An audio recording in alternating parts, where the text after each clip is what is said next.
कुंभ लगन वाले जातकों के लिए हम बात कर रहे हैं गुरु और शुक्र के कंजक्शन की। इस वीडियो में देखेंगे अब पंचम भाव के लिए। पंचम भाव में जहां पर गुरु और शुक्र आपके मिथुन राशि में स्थित होंगे। मिथुन राशि में स्थित होते हुए दोनों ही ग्रह आपको किस प्रकार का प्रभाव यहां दे सकते हैं।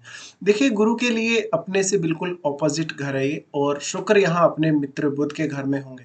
इन दोनों में से कोई भी ग्रह अगर वक्री है तो आपको वो जरूर देखना चाहिए। हालांकि गुरु यहाँ एक डुअल प्लेनेट है और डुअल साइन में ही है। यहाँ पे गुरु शुक्र का जो प्रभाव रहेगा मोस्टली आपके लिए काफी अच्छा रहेगा। लेकिन इनमें से कोई भी ग्रह अगर यहाँ रेट्रोग्रेड होके बैठे है तो उतना ही जो शुभ प्रभाव है वो कम देखने को मिलेगा। गुरु को अगर देखा जाए तो गुरु आपके चार्ट में सेकंड हाउस के स्वामी और 11वें घर के स्वामी बनते हैं। ऐसा गुरु आपको धन की और अपने इनकम सोर्सेज की अच्छी समझ देगा। साथ ही साथ आपकी एजुकेशन, आपका कहीं ना कहीं टैलेंट आपके लिए काफी मैटर करेगा। ऐसे जातकों के पास अक्सर बहुत सारे इनकम सोर्सेज हो सकते हैं, और वो इनकम सोर्सेज आपने अपनी खुद की मेहनत से, अपने खुद के एफर्ट से बनाए। यहाँ गुरु स्थित है तो ये संतान पक्ष के लिए बहुत ज़्यादा अच्छा होगा।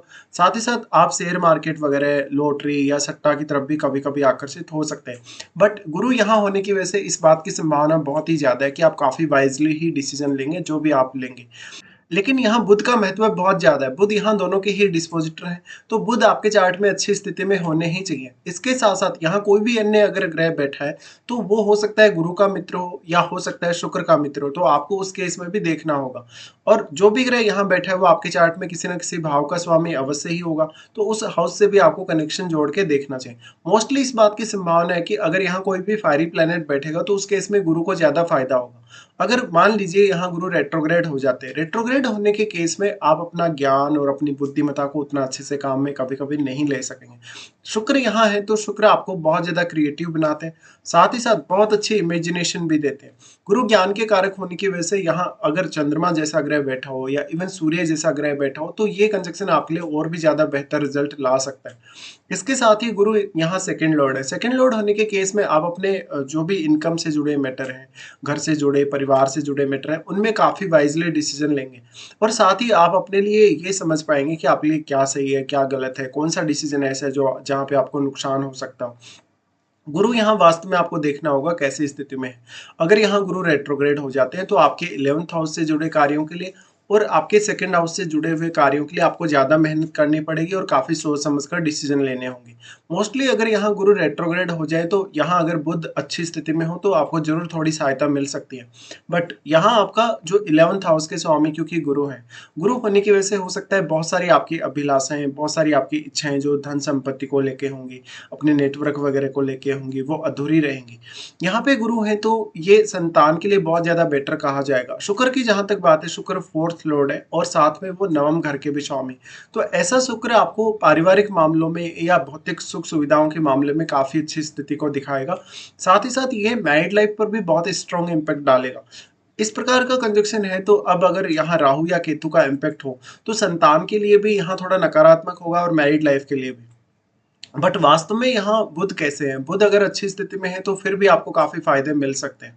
शुक्र यहाँ है तो शुक्र फोर्थ लॉर्ड होके यहाँ बैठे हैं, मतलब जातक अपने घर परिवार के लिए काफी अच्छे से फैसले ले सकेगा। साथ ही साथ जातक के लिए क्या सही है क्या गलत है, और वो अपने फैमिली के साथ एक अच्छे अंडरस्टैंडिंग बना के चल सकेगा। साथ ही साथ जो आपकी डोमेस्टिक लाइफ होगी वो काफी बेहतर होगी, और आप अपने धन से जुड़े हुए, लग्जरी से जुड़े हुए जो डिसीजन है उनके प्रति भी काफी सीरियस रहेंगे। ऐसा जातक मोस्टली बहुत ज्यादा क्रिएटिव होगा और टैलेंटेड होगा। वैसे भी ये डुअल साइन है, डुअल साइन होने की वजह से और क्योंकि शुक्र अपने मित्र के ही घर में होंगे तो जातक के पास इनकम के लिए बहुत सारे साधन हो सकते हैं, या जातक में खुद में इतना ज्यादा टैलेंट हो सकता है कि वो अपने टैलेंट के बेस पर भी काफी ज्यादा धन अर्जित करता हो। शुक्र यहाँ पे नवम घर के स्वामी, नवम घर के स्वामी होने की वजह से ये संतान के लिए काफी लकी रहेंगे। साथ साथ में आपके हायर एजुकेशन के लिए भी, क्योंकि यहाँ गुरु शुक्र के साथ ही बैठकर उन्हीं के घर पे दृष्टि डाल रहे हैं। इसलिए जातक कहीं लंबी दूरी की यात्रा भी कर सकता है। इवन वो अपनी संतान के पर्पज से या अपनी खुद की एजुकेशन के पर्पज से लंबी दूरी की यात्रा कर सकता है यहाँ पे। लेकिन दूसरे संस्कृतियों के साथ आपका समायोजन या आपकी जो थिंकिंग है वो कहीं ना कहीं आपके पार्टनर के साथ कैसी है, दूसरे लोगों के साथ कैसी है, या आपके जो नेटवर्क में लोग गए, कहीं न कहीं आपके जिन लोगों से भी फ्रेंडशिप है, वो लोग किस धर्म के हैं, किस संस्कृति के हैं, उनके साथ आपको समायोजन करने में ये दोनों ही ग्रह काफ़ी हेल्प कर देंगे। यहाँ पे फिर अगर देखा जाएगा तो शुक्र क्योंकि 4th लॉर्ड है।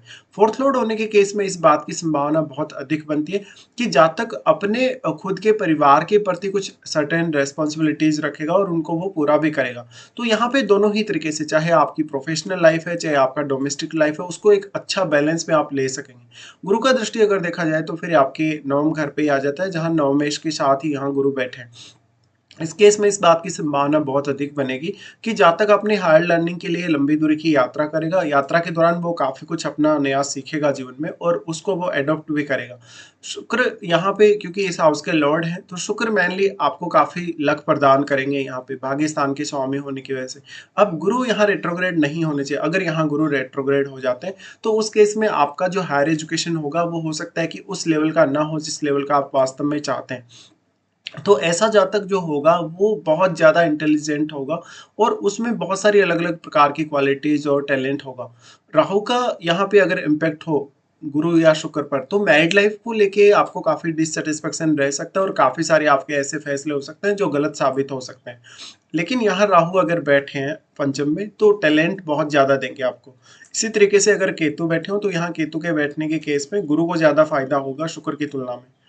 फिर जो गुरु का यहाँ दृष्टि पड़ रहा है, गुरु की दृष्टि की वजह से आप थोड़े से आध्यात्म की तरफ भी तेजी से झुकेंगे। साथ-साथ में यहाँ जो लंबी दूरी की यात्रा है या इवन दूसरे स्टेट में आपका सेटलमेंट है, उसके होने की संभावना ज़्यादा बढ़ जाती है।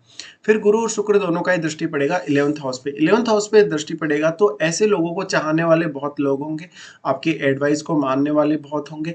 साथ ही साथ आपको मान-सम्मान और प्रतिष्ठा के दृष्टिकोण से ये जो दृष्टि है वो काफ़ी अच्छा काम करेगी। अब आप 11th हाउस में बैठे हुए ग्रह को ज़रूर देखिएगा। 11th हाउस में जो भी ग्रह बैठा हुआ होगा वो यहाँ गुरु और शुक्र को भी प्रभावित करेगा।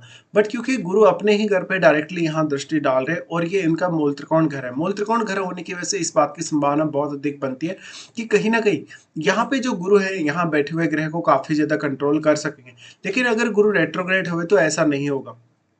फिर यहाँ से इनका दृष्टि जो है वो आपके लगन पे आएगा, गुरु का दृष्टि लगन पर आएगा, तो जातक बहुत ज़्यादा शालीनता के साथ किसी के भी साथ पेश आएगा। साथ-साथ में गुरु के साथ जुड़े हुए अन्य ग्रहों को देखिएगा, क्योंकि वो ग्रह भी आपकी सोचने-समझने की प्रवृत्ति और आपके डिसीज़न लेने की प्रवृत्ति को काफ़ी तेज़ी से प्रभावित करेंगे। गुरु का दृष्टि लगन पर आना आपके लिए काफ़ी अच्छा है, क्योंकि आप फ्यूचर की होने वाली घटनाओं के बारे में खुद पहले ही अंदाज़ा लगा सकेंगे। इसके साथ-साथ आपके लिए वास्तव में क्या सही है, क्या गलत है, इसका फैसला आप काफ़ी तीव्रता से ले सकेंगे। गुरु का यहाँ लगन पर दृष्टि होने की वजह से जातक काफ़ी ज़्यादा पढ़ने लिखने के प्रति सीरियस होगा और ज्ञान प्राप्त करने के प्रति भी। हमेशा एक लर्निंग का जो फेज़ रहेगा आपकी लाइफ में वो चलता ही रहेगा। गुरु का दृष्टि जो लगन पर आ जाता है, लगन पर दृष्टि आने की वजह से आपकी छवि को अच्छा बनाता है, लोगों के माइंड में आपकी जो इमेज बनेगी वो काफ़ी पॉजिटिव बनेगी। इसके साथ-साथ कहीं न कहीं लोग आपको बहुत ही ज़्यादा पॉजिटिवली जज करेंगे। अब आपको देखना होगा वास्तव में लगन में कोई भी ग्रह स्थित है या नहीं। लगन में अगर कोई भी ग्रह स्थित होगा तो वास्तव में वो भी आपकी पर्सनैलिटी पर अपना प्रभाव अवश्य ही डालेगा। अगर वो गुरु का मित्र ग्रह हुआ तो आपको काफ़ी फ़ायदा होगा। लेकिन आप क्योंकि शनि से संचालित होते हैं, आपके लग्नेश शनि है, इसलिए शनि का और यहाँ गुरु का संबंध किसी भी तरीके से आपके चार्ट में बन रहा हो तो वो ज़रूर देखिएगा, क्योंकि अगर गुरु शनि का संबंध बनता है, उस केस में आप बहुत ज़्यादा सीरियस होंगे पढ़ाई-लिखाई के प्रति और अपने रिश्तों के प्रति भी। अब अगर बात करें यहाँ शुक्र की, तो शुक्र क्योंकि गुरु के साथ है, लेकिन दोनों ही अत्यंत शुभ ग्रह होने के केस में इनका ज़्यादा नेगेटिव इफेक्ट आपको नहीं देखने को मिलेगा। नेगेटिव इफेक्ट आपको तभी देखने को मिल सकता है जब या तो शनि का प्रभाव शुक्र पर हो या यहाँ पे राहु केतु का प्रभाव हो इन दोनों ही ग्रहों पर। इसके साथ-साथ अगर देखा जाए तो दोनों ही ग्रह मैरिड लाइफ के लिए बहुत ही इंपॉर्टेंट ग्रह हैं। एक तरफ जहाँ गुरु स्त्रियों के लिए उनके हस्बैंड के कारक हैं, वहीं शुक्र पुरुषों के लिए उनकी वाइफ के भी कारक हैं। ऐसे में कोई भी स्त्री जिसके चार्ट में ये कंजक्शन होगा, वो ये एक्सपेक्ट करेगी कि कहीं न कहीं पार्टनर के आने के बाद ज्ञान तो आपको मिलेगा ही मिलेगा, एडवाइस तो आपको मिलेगी ही, लेकिन भौतिक सुख-सुविधाओं के मामले में भी आपके जीवन में काफ़ी सारे चेंजेज़ आ सकेंगे। इसके साथ-साथ मेनली आपके इंटेलिजेंस में भी वृद्धि होगी। लेकिन अगर पुरुषों के केस में लेकर देखा जाए, तो उनके कुछ हद तक अफेयर वगैरह होने या किसी अदर रिलेशनशिप में जाने के चांसेस बढ़ जाते हैं शुक्र के यहाँ होते हुए। अब मान लीजिए अगर किसी का बुध का संबंध 7th हाउस से है, तो उस केस में और भी ज़्यादा इस बात की संभावना बनेगी कि आप किसी और की तरफ अट्रैक्ट होंगे। साथ-साथ में आप क्योंकि शनि से संचालित है तो आप काफ़ी न्यायप्रिय होंगे, आप किसी को भी चीट नहीं करेंगे, लेकिन ज़रूरी नहीं है कि सामने वाला आपको चीट नहीं करे। बट यहाँ शुक्र आपकी लालसाओं को बढ़ाएगा, आपकी जो भौतिक सुख सुविधा को लेके इच्छाएं हैं उनको काफी तीव्र करेगा। साथ ही साथ यहाँ थोड़ा सा आप कंफ्यूजन में रहेंगे कभी कभी अपने प्रोफेशन को लेकर भी। ऐसे जातक मोस्टली फाइनेंस के फील्ड की तरफ आकर्षित होते देखे जाते हैं। साथ ही अगर आप कोई बिजनेस भी करेंगे तो ज्वेलरी रिलेटेड या कोई भी ऐसा बिजनेस जहाँ पे वास्तव में आप कोई पैसे के लेन देन का ही काम कर रहे हैं, जहाँ पे कुछ ऐसा काम कर रहे हैं जहाँ पर आप रेगुलरली पैसे का लेन देन करते होंगे, या कोई ऐसी बहुत ही ज़्यादा जैसे जो ज्वेलरी जैसी वस्तुएं उनका लेन देन करते होंगे, या मेटल्स का आपका काम होगा। यहाँ पे अब गुरु क्योंकि दोनों ही धन वाले भावों को रिप्रेजेंट करते हैं, धन वाले भावों को रिप्रेजेंट करने की वजह से स्त्रियों के केस में इस बात की संभावना ज़्यादा बढ़ेगी कि उनके पार्टनर के थ्रू उनको धन और इनकम के मामलों में कुछ बड़े बदलाव देखने को मिल सकते हैं शादी होने के पश्चात। इसके साथ साथ आपको देखना होगा अपनी महादशा को भी, और साथ में इनके साथ बैठे हुए ग्रह को भी। अगर आपको इनमें से किसी की भी महादशा है तो आपको इस जो भी ग्रह की महादशा होगी उसके प्रभाव सबसे ज़्यादा देखने को मिलेंगे। तो ये कुछ इन दोनों ही ग्रहों के प्रभाव आप लोगों के लिए रहेंगे। मोस्टली अगर देखा जाए तो इन दोनों ही ग्रहों के जो प्रभाव हैं ज़्यादातर केस में वो शुभ ही देखे जाएंगे।